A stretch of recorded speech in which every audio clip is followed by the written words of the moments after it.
తో phone line లో మాట్లాడడానికి బీఆర్ఎస్ నేత మన్నే క్రిషాంక్ ఉన్నారు. క్రిషాంక్ గారు నమస్తే అండి. మీరు నిన్న మీడియాతో కూడా మాట్లాడినప్పుడు సుప్రీంకోర్టు ఈ విషయంపై స్పష్టంగా ఒక క్లారిటీ ఇస్తుందని కూడా మీరు ఒక ఆవేశంతో చెప్పారు. సో మీరు చెప్పినట్టుగానే కూడా ఈ సుప్రీంకోర్టు సీరియస్ అయింది. సో దీని గురించి ఇప్పుడు మీరేమంటారు? రేవంత్ రెడ్డి గారి అబద్ధాలు బట్టబయలైనాయి. ఇవాళ దేశం మొత్తంలో తెలంగాణ కాంగ్రెస్ ప్రభుత్వం సిగ్గుపోతున్న పరిస్థితి. వాళ్ళ అబద్ధాలకు ఒక అడుపు లేకుండా ఏదైతే అబద్ధాలు చెప్తున్నారో దానికి వాళ్ళ సుప్రీంకోర్టు ముట్టుకాయలు కొట్టింది. ఒకటి కాదు, రెండు కాదు. చెట్ల నరికివేత విషయం మీద కానివ్వండి, వీళ్ళు చెప్తున్న అనుముల ఇంటెలిజెన్స్ కానివ్వండి, లేకపోతే అక్కడున్న లేక్స్ గురించి కానివ్వండి, అక్కడున్న జింకల గురించి కానివ్వండి, నెమళ్ళ గురించి కానివ్వండి, అన్ని అంశాలు కూడా ఇవాళ సుప్రీంకోర్టులో చర్చకు వచ్చినాయి. సుప్రీంకోర్టులో ఆర్టిఫిషియల్ ఇంటెలిజెన్స్ అని బుకాయించడానికి ప్రయత్నం చేసిండు. సుప్రీంకోర్టే చెప్పింది, మేము హైకోర్టు రిజిస్ట్రార్ ని పంపించినాం, సెంట్రల్ ఎంపవర్డ్ కమిటీని పంపించినాం. ఎంపవర్డ్ కమిటీ ఇచ్చిన రిపోర్ట్ లో చాలా స్పష్టంగా ఉన్నాయి. జింకలు చనిపోయిన విషయం ఉన్నది, అక్కడ వాళ్ళు హైకోర్టు రిజిస్ట్రార్ వెళ్ళినప్పుడు చూసిన జింకల విషయం మీద ఉన్నది. ఎట్లా ఈ చెట్ల నరికివేత జరిగిన తర్వాత, డిఫారెస్టేషన్ అయిన తర్వాత ఇవాళ అక్కడున్న ఏదైతే వన్యప్రాణులు మూగజీవులు ఉన్నాయో వాటికి జరుగుతున్న ఇబ్బంది గురించి ఇవాళ సుప్రీంకోర్టు మాట్లాడుతున్న పరిస్థితి. సింపుల్ గా బట్టగాల్చి రేవంత్ ప్రభుత్వం చేసింది ఏంది? పాపం చీఫ్ సెక్రటరీని బలి పశువు చేయడం. ఆ చీఫ్ సెక్రటరీ కేవలం కోఆర్డినేటర్ మాత్రమే, త్వరలో ఆమె రిటైర్ కూడా అయిపోతుంది అని కాంగ్రెస్ తరఫు నుంచి వకీలు సుప్రీంకోర్టుకి చెప్తున్న పరిస్థితి. తెలంగాణ ఈ అంశంలో మేడం ఒకటేంటిదంటే, అసలు మాట్లాడుకోవడానికి, ఈ ప్రభుత్వం గురించి చర్చించడానికి డజన్ అంశాలు ఉన్నాయి. అధికారులను ఎట్లా బలి చేస్తారు, వీళ్ళు తీసుకున్న తప్పుడు నిర్ణయాలకు పాపం అధికారులు ఎట్లా బలవుతారో ఇవాళ దీంట్లో అర్థమవుతున్నది. అంతేకాదు, ఎంత హుటాహుటిన ఇవాళ సుప్రీంకోర్టు చెప్తున్నది. ఇక్కడ ఆల్రెడీ హైకోర్టు హైడ్రా విషయంలో చెప్పింది.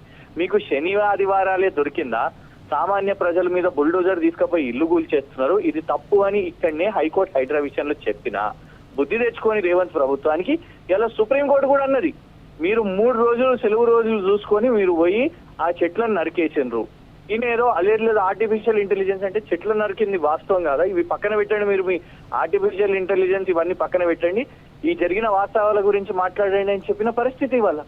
అంతేకాదు, ఎట్లా ఒక ప్రభుత్వం ఇవాళ సెంట్రల్ ఎంపవర్డ్ కమిటీలో చాలా స్పష్టంగా చెప్పింది, అసలు ఈ డీలే పెద్ద షేడీ, ఇందులో ఫెయిర్నెస్ లేదు, ట్రాన్స్పరెన్సీ లేదు, ఈ భూమి కూడా అసలు వీళ్ళది కాదు, ఇది ప్రశ్నార్థకం, ఇది యూనివర్సిటీ ఆఫ్ హైదరాబాద్ కి సంబంధించిన భూమి, రాష్ట్ర ప్రభుత్వానికి కూడా దీని మీద ఎలాంటి డాక్యుమెంటేషన్ లేదు అని చాలా స్పష్టంగా సెంట్రల్ పవర్ కమిటీలో వచ్చింది.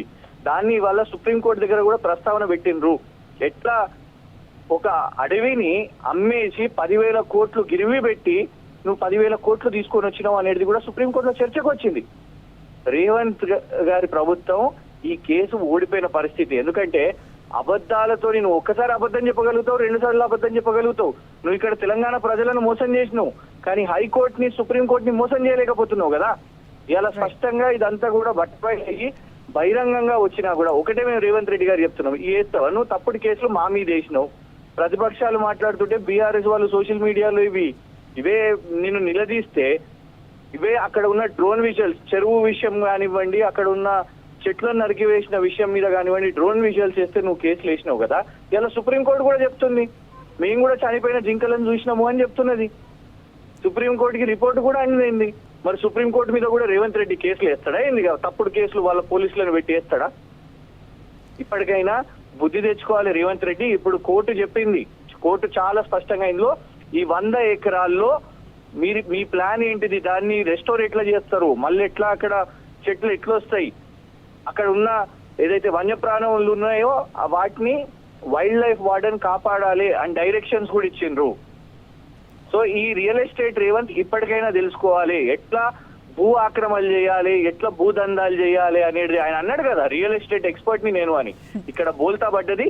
కానీ బాధాకరం ఏంటంటే సుప్రీంకోర్టు స్థాయిలో ఇవాళ దేశం మొత్తం కూడా చూస్తున్నది మన తెలంగాణ ప్రభుత్వం. ఇట్లాంటి ఈ తెలంగాణ ప్రభుత్వం, తెలంగాణ ముఖ్యమంత్రి చాలా అపకీర్తిని తీసుకొని వస్తున్నాడు మన రాష్ట్రానికి. కృషంకర్, అంటే ఇది మొత్తం ఒక ప్రణాళికతో జరిగింది అని కూడా బీఆర్ఎస్ వర్కింగ్ ప్రెసిడెంట్ కేటీఆర్ కూడా చెప్పారు. అంటే దీని వెనుక ఒక కుట్ర ఉందని కూడా మీడియా ముందు కూడా మాట్లాడారు. సో దీనికి ఏమని చెప్తారు మీరు? డెఫినెట్ గా స్కామ్ చేయాలి కాబట్టి ధరను మార్చిండ్రు.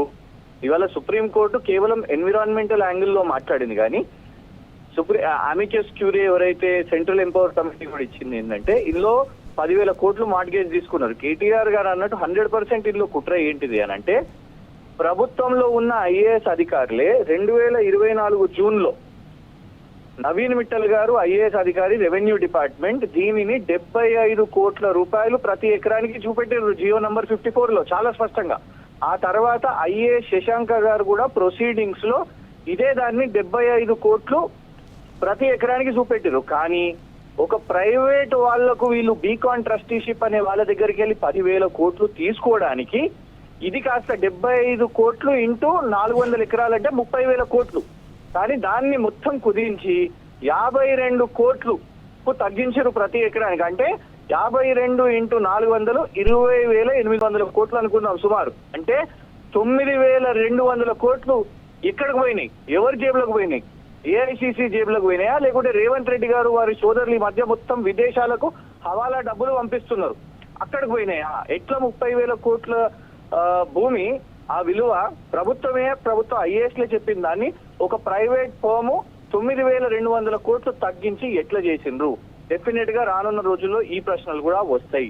అది కప్పిపుచ్చడానికే ఈ అనుమూల ఇంటెలిజెన్స్ ఏఐ ఆర్టిఫిషియల్ ఇంటెలిజెన్స్ ఉంది, వీళ్ళ ఫోటోలు ఆ ఫోటో దేశం మొత్తం మాట్లాడుతున్నదండి. నువ్వు ఏ రోజైతే ఇప్పుడు మమ్మల్ని గడికి పోలీస్ స్టేషన్లకు పిలుస్తున్నావు కానీ వాళ్ళ అందరూ మాట్లాడుతున్నారు. నిజంగానే నువ్వు పోలీసు బందోబస్తు అక్కడ పెట్టకుండా నువ్వు జరిపేస్తే రిపోర్టర్లు మీడియా వాళ్ళు అందరు పోయి చూస్తారు కదా ఏం జరుగుతుందో, ఏం చేసినావో, నువ్వు ఎట్లాంటి దమనకాండ అక్కడ ఎట్లాంటి గ్రీన్ మర్డర్ చేసినావో బయటికి కనబడుతుంది కదా. అది కప్పిపుచ్చడానికే అది ఎవరు చూపెట్టొద్దనే ఆ ఏరియాలో ఎవ్వరు రావద్దు అని పోలీస్ రిటర్న్ ఆర్డర్ కూడా పెట్టింది. దాన్ని కూడా ఇవాళ సుప్రీంకోర్టులో ప్రస్తావన వచ్చింది. మీరు అక్కడ 144 సెక్షన్ పెట్టిండ్రు అని.